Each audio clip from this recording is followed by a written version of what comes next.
IP de Windows, on arrive sur un écran qui est similaire à celui-ci. On appelle cet écran le bureau de Windows, ou plus simplement le bureau. Le bureau est composé à 90% d'une image d'arrière-plan qui tapisse le fond de l'écran et qui est personnalisable. C'est pour cette raison que vous avez probablement une image qui est différente de la mienne. En effet, il se peut que le fabricant de votre ordinateur l'ait personnalisé avec son propre logo. On verra ensemble qu'on peut y mettre à peu près n'importe quelle image. Mais continuons ce tour d'horizon. On peut également trouver sur le bureau ces petites vignettes qu'on appelle des icônes. Et les icônes sont en fait un moyen d'accéder aux différents programmes de votre ordinateur ou à certains dossiers de votre ordinateur. On trouve notamment une icône qui s'appelle la corbeille. La corbeille, comme son nom l'indique, est une sorte de poubelle à l'intérieur de laquelle vont se placer les documents que vous allez supprimer de votre ordinateur. Il faudra bien entendu penser à vider cette corbeille si vous souhaitez libérer de la place sur votre disque dur. En bas de l'écran, on va trouver une autre zone qui s'appelle la barre de tâches. La barre de tâches est composée de 3 parties. La première d'entre elles est ce bouton rond avec le logo de Windows à l'intérieur qui s'appelle le bouton démarrer. Si on clique dessus avec le bouton gauche de la souris, on fait apparaître un menu qui est le menu principal de l'ordinateur et qu'on appelle le menu démarrer. On verra dans une prochaine vidéo qu'on peut personnaliser ce menu démarrer. Juste à droite du bouton démarrer, on trouve la zone de lancement rapide. Cette zone de lancement rapide va contenir les icônes des différents programmes que vous utilisez le plus souvent. On verra également qu'on peut la personnaliser. Tout à droite, on va trouver une autre zone qui s'appelle la zone de notification. Cette zone de notification contient notamment l'horloge et diverses icônes qui vont vous permettre de savoir, par exemple, que le volume du haut-parleur est à 67% en ce moment, que vous êtes connecté au réseau, qu'il y a des problèmes à résoudre sur votre ordinateur. Et on va également trouver cette petite flèche, et en cliquant sur cette petite flèche, on verra quels sont les programmes qui sont en ce moment en cours d'exécution sur votre ordinateur. C'est-à-dire que ces programmes utilisent en ce moment des ressources de l'ordinateur. Mais revenons un peu sur le bureau, et regardons ce qu'on peut faire d'autre avec ce bureau. Si on clique avec le bouton droit sur le bureau, on fait apparaître un menu. Ce type de menu s'appelle un menu contextuel, tout simplement parce que selon l'endroit où on clique, le menu va contenir des options différentes. Par exemple, si je clique avec le bouton droit sur une icône, vous voyez que le menu est différent. Mais revenons sur le bureau et restons-y pour le moment. Si je clique sur ce bouton, je fais donc apparaître ce menu contextuel, et dans ce menu, vous verrez que certains éléments comportent une petite flèche sur le côté. Ça veut simplement dire qu'il y a un sous-menu. Si je pointe la souris sur ce menu, sur cet élément de menu, le sous-menu apparaît et je peux choisir les options que je souhaite régler dans ce menu. Par exemple, on peut régler des options d'affichage et définir qu'on souhaite avoir de grandes icônes. Si je clique dessus, vous voyez que la taille des icônes a changé.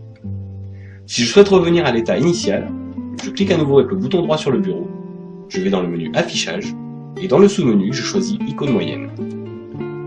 Voilà, les icônes sont redevenues comme tout à l'heure. Mais on peut constater qu'elles n'ont pas retrouvé leur place d'origine. Ce n'est pas très grave. Sur le bureau, on peut placer les icônes à peu près comme on le souhaite. Si je souhaite déplacer une icône, je vais simplement dessus et je maintiens le bouton gauche de la souris enfoncé. Et pendant que je maintiens ce bouton gauche enfoncé, je déplace l'icône à l'endroit souhaité. Je peux faire ça pour n'importe quelle icône et les placer où je le souhaite sur l'écran. Ici au milieu, ou complètement à l'opposé. Je peux également demander, grâce au menu, à ce que Windows réorganise automatiquement les icônes. Si je clique dessus, toutes les icônes se sont déplacées et ont été rangées sur le côté de l'écran. Et ça évite justement d'avoir, comme on peut le voir parfois, donc je vais enlever cette option, certaines icônes un peu par-ci, un peu par-là, enfin ça devient vite la pagaille. Si je clique sur réorganiser les icônes automatiquement, elles sont automatiquement rangées. On a d'autres options qui nous permettent de trier ces icônes, soit par nom, par taille, par type d'élément, ou par date de modification. Dans ce menu contextuel, on trouve une autre option qui s'appelle Nouveau, qui nous propose un sous-menu et qui nous permet de créer de nouveaux éléments, un nouveau dossier, un nouveau raccourci par exemple, ou tout type de document. Alors, si vous avez par exemple Microsoft Word installé dans votre ordinateur, vous pouvez directement à partir de ce menu créer un document vierge. Je n'ai pas Microsoft Word installé sur cet ordinateur, mais je vais par exemple créer un nouveau document texte vide. Je clique simplement pour ça sur Document texte. Et vous voyez que sur le bureau est apparu un nouveau document texte. Pour l'instant, je ne vais pas m'attarder sur la façon de renommer ce fichier. mais si je clique dessus, je vois que je peux l'ouvrir et écrire à peu près ce que je veux dedans. Pour fermer les programmes, on a toujours cette petite croix rouge qui nous permet de fermer l'application. Vu que j'ai modifié le texte, il me propose d'enregistrer le document, ce que je ne souhaite pas faire. Et on va voir maintenant qu'on peut également supprimer cette icône. On peut supprimer ce document. Si je clique dessus avec le bouton droit de la souris, j'obtiens un menu contextuel propre à ce document. Et dans ce menu, j'ai l'option supprimer. Je clique sur supprimer. Il me demande confirmation, je dis oui. Et vous voyez que l'icône de la corbeille a changé. Elle contient maintenant des choses. Je vais cliquer avec le bouton droit sur la corbeille pour la vider. Je suis bien certain de vouloir supprimer ce document. Je dis oui. Et la corbeille est à nouveau vide. Toujours dans le menu contextuel du bureau, on a d'autres options qui vont nous permettre de personnaliser l'affichage, notamment la résolution d'écran. Si je clique dessus, j'obtiens un menu qui me permet de choisir quelle est la résolution souhaitée. Ici, je vais voir sur quel écran je suis raccordé. En l'occurrence, en ce qui me concerne, je suis sur une télévision Sony, et c'est pour cette raison que j'ai Sony TV. Ensuite, on a la résolution de l'écran, et en cliquant sur cette petite flèche, on fait apparaître le menu qui va nous permettre de choisir la résolution souhaitée, c'est-à-dire le nombre de points en largeur par le nombre de points en hauteur. Jusque-là, je suis en 1360 points par 768, c'est-à-dire 1360 points en largeur et 768 en hauteur. Si je souhaite modifier cet affichage, il me suffit de faire défiler cette petite barre et de choisir la résolution souhaitée.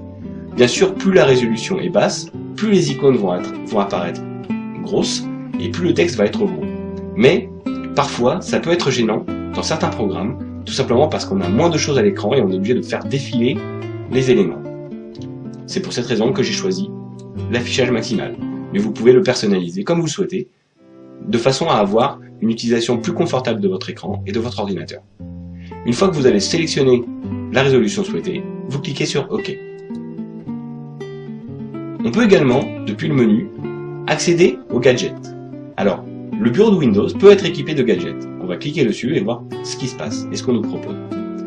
On a une fenêtre qui apparaît avec plusieurs gadgets disponibles. Une horloge par exemple, un diaporama, la météo ou un calendrier. Si je souhaite par exemple récupérer le calendrier sur mon bureau, je maintiens le bouton gauche enfoncé et je déplace ce calendrier à l'endroit souhaité. Attention, ça c'est valable uniquement pour Windows 7. Pour Windows Vista, qui est la version précédente, vous aviez sur le côté une barre sur laquelle vous pouvez déposer des gadgets. Vous ne pouvez pas placer les gadgets où vous le souhaitez sur votre écran. En revanche, sur Windows 7, c'est possible. Si je prends par exemple l'horloge et que je souhaite la mettre ici, il me suffit de la déplacer, de la lâcher exactement à l'endroit souhaité et elle restera à cet endroit. Je peux maintenant fermer cet écran et avoir mon bureau avec une horloge et le calendrier. Et vous voyez que si je pointe ma souris sur ce gadget, j'ai ce petit menu qui apparaît qui va me permettre de le personnaliser ou de le fermer. En l'occurrence, je ne souhaite plus avoir l'horloge sur le bureau, je vais cliquer sur fermer.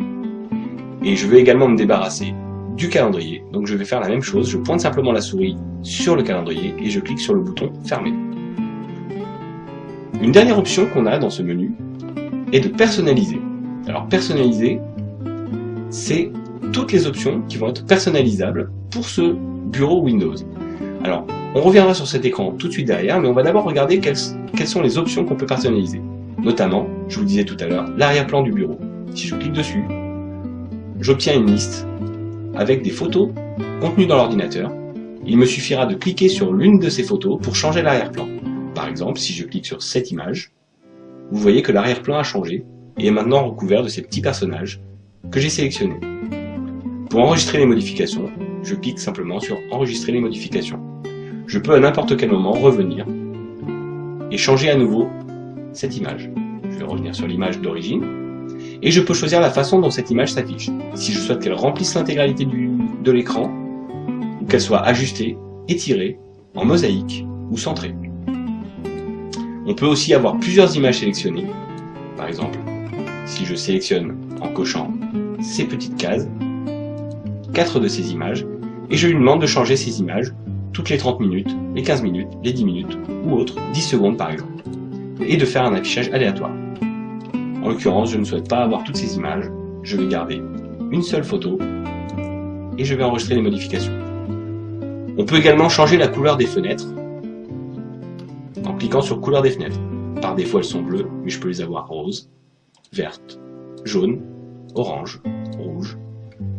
Personnellement, je préfère la couleur bleue. Je la garde, enfin bleu ciel, pardon, et je la garde comme ça. Je clique sur enregistrer.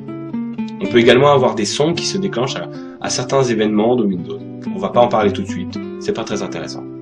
On peut également définir l'écran de veille de l'ordinateur, c'est-à-dire que, au bout d'une certaine inactivité de l'ordinateur, une petite animation se déclenche, par exemple un balai de ligne.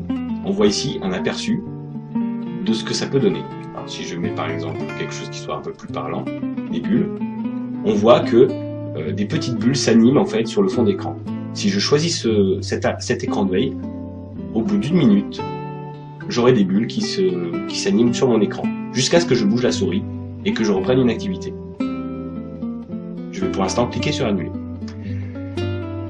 La combinaison de cet arrière-plan, des couleurs de fenêtre, des sons et des écrans de veille peut être appelée un thème. Et on va voir dans cette liste qu'il y a plusieurs thèmes prédéfinis dans Windows. Par exemple, si je choisis le thème paysage, j'aurai un certain type d'affichage avec des couleurs différentes, avec des images d'arrière-plan, de paysages, qui changent toutes les 30 minutes ou à chaque démarrage.